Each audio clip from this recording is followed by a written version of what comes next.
currently dropping the pounds but you're stressed out thinking about what's going to happen to you after the diet's complete. Since the beginning of the year I've dropped up to 4 kilos or 8 pounds in my quick tidy up phase. But now comes the bit where you tend to struggle the most, learning to keep it off, and the exact methods that I use with my very own clients as they learn to get it off, keep it off, and learn to look bigger and better as each year goes by. So grab your favorite mug, fill it with whatever liquid your heart desires, sit back, relax, and enjoy. My name's Marquez, I'm an ex-engineer and I'm one of the strongest coaches out there.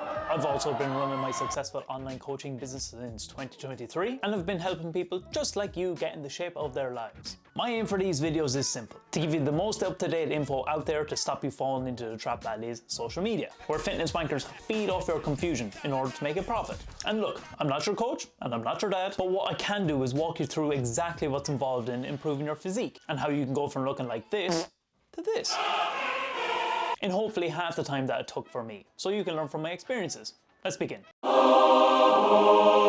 Firstly, I want to address the reason why people believe the fake propaganda that is, diets just don't work for me. Why do they believe that? It's because anytime they diet and lose weight, they can never seem to keep it off, forever thinking that they're destined to weigh a certain number on the scale or look a certain way in the mirror, which could not be further from the truth. If that was the case, I would always have looked like this, and I don't, so here's why.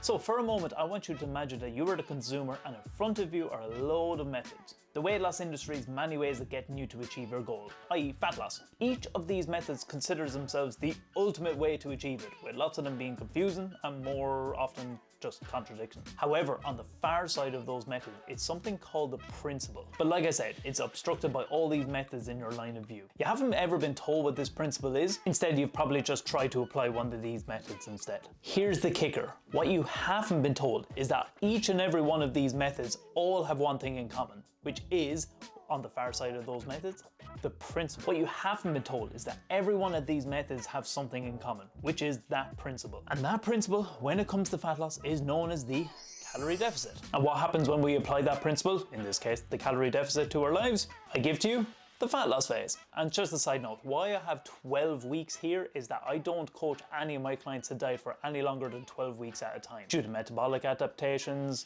diet fatigue, which is definitely a real thing, both physically and mentally. So it's nice to break it up into bite-sized chunks. So if a client has more than 12 weeks of diet ahead of them, say a client that has 20 plus kilos to lose, we will break that diet down into 12-week chunks, divided by week-long diet breaks. So now that you know the reason behind why you're doing any of these, kind of gives you a better understanding as to how to achieve your goal. In this case, losing the fat. So even if it is 2026, I'm still going to come out and say this: the only way you can achieve fat loss is by putting yourself in a calorie deficit. So now that you know how to lose fat, an even bigger question burns my eardrums. How can you keep it off? Well, this next strategy I discuss is exactly how you're going to do it. Let's move on.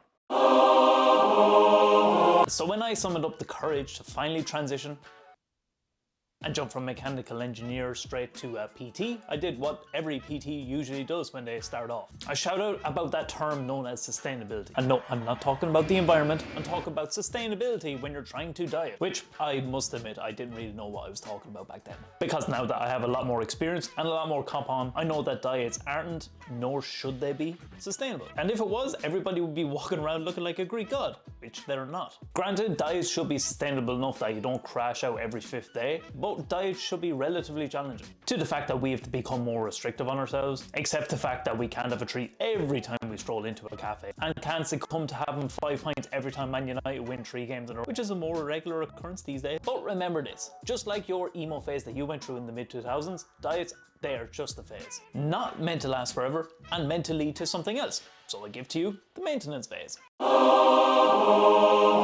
A maintenance phase shouldn't last any longer than 3 to 5 weeks. A phase where we give your metabolism, hormones and energy levels time to stabilize at a higher calorie intake without regaining fat. It's essentially teaching your body that this new body weight is okay to maintain. It's also a shift in your mindset from dieting mode to I can now eat, train and live normally again, without the all or nothing rebound that leads to weight gain. But during this time you might see a slight increase on the scales, but that's okay. What usually happens here is when we increase our calories, especially our carbohydrates, we will regain more water weight. And as the name suggests, carbohydrate, these bind to water and hold onto them in the body. And for every 1 gram of carb you consume, you're going to absorb and retain 3 to 5 grams of water. So if you go from consuming 200 grams of carbs in a diet to 300 grams in a maintenance phase, that extra 100 grams of carbs can mean your body can hold on to 3 to 500 grams more of water. A half kg up on the scales, but your body will naturally fluctuate on a daily basis anyways, so nothing to worry about here. So once you're nailing the basics, like knowing how much calories you're consuming on a daily basis, not being a lazy shite, still getting to the gym, eating fruits and veggies like the adult you are, going to bed on time because you're not a teenager, and drinking enough water to keep yourself hydrated, then you should be good to go. But what happens after those 3 to 5 weeks pass and your body weight has now stabilized? Now what? Well, I give to you the third and final phase. So now that you've dieted down to look like Shredded Kruger, and now that you've maintained it for a couple of weeks, you are ready to start the final and most exciting phase of all, the muscle building or the lean gains phase, or as some like to call it, the bulk, where you'll spend as much time as possible plastering that sweet muscle mass onto your frame. You'll do this by increasing your calories in a controlled surplus while shifting your mindset from an aesthetics point of view more so to a performance-based mindset, aka time to get strong as hell. Putting those extra calories to good use, like pushing yourself in the gym, getting strong enough to do your first bodyweight pull-up, learning how to bench 2 plates each side of the bar for the first time in your life, or even learn how to deadlift twice your body weight. But this is where most people go wrong in this phase. And it's especially why people end up just yo-yo dieting forever, is that they think they only need to have their shit together when they're in a dieting phase and forget all about those good habits when they come to start building muscle. They simply look at all those good habits that they've instilled and they just throw them out the window. Next thing you know, they're piling on the pounds again and they're not making a screed of progress in the gym and they're just piling on that body fat. Back to square one. They start eating like the family Labrador, eating whatever's in sight because bulk bro, turn into a lazy sack of shit because they think cardio kills their gains, and 4 weeks later they end up back at square one. So if you don't know how much weight you should be gaining in a lean gains phase, remember this. Aim to increase your average body weight by 0.5 to 1% of your current body weight per month. Not per day, not per week, per month. I know, more anticlimactic than you thought, isn't it? For example, if you weigh 85 kilos and you want to grow some sweet gains, you'll be looking at gaining around 0.4 to 0.8 kg every month. And it's those clients who have shifted their mindset from what can I do in the next 8 weeks to what can I achieve over the next 2, maybe 3 years. It's those kind of clients who follow that exact framework are going to see insane changes. And if you're thinking, Mark, how do I stay motivated for 2 or 3 years? Well, just like my clients, make it great crack. You start to challenge yourself in ways you never did before. I have clients competing in powerlifting competitions every year. I have ones that are mad into hiking and trail runs. Some doing half marathons. I have coached people through photo shoot preps. And it's these performance-based goals that make the journey, as cringy as it sounds, so exciting, rather than having nothing to look forward to at the end of your diet. Fucking around and finding out what your body is capable of. The more you fuck around, the more you're gonna find out. Like for me, I've been powerlifting the last 6 years, and I'm after hitting weights that I could only have dreamed of back when I was 21 years of age. Pulling 305 kilos to the knee. Yes, yes, stay with it, stay with it, stay with it! Ladies and gentlemen. Squatting 4 reds either side of the bar to finally benching 145 kilos when I remember struggling to hit 80 for just 1 rep on my J1 in San Diego. 21-year-old me could only imagine doing that shit. And now I get to do it every single week. And now that I've done that shit, I'm just more excited for what's to come.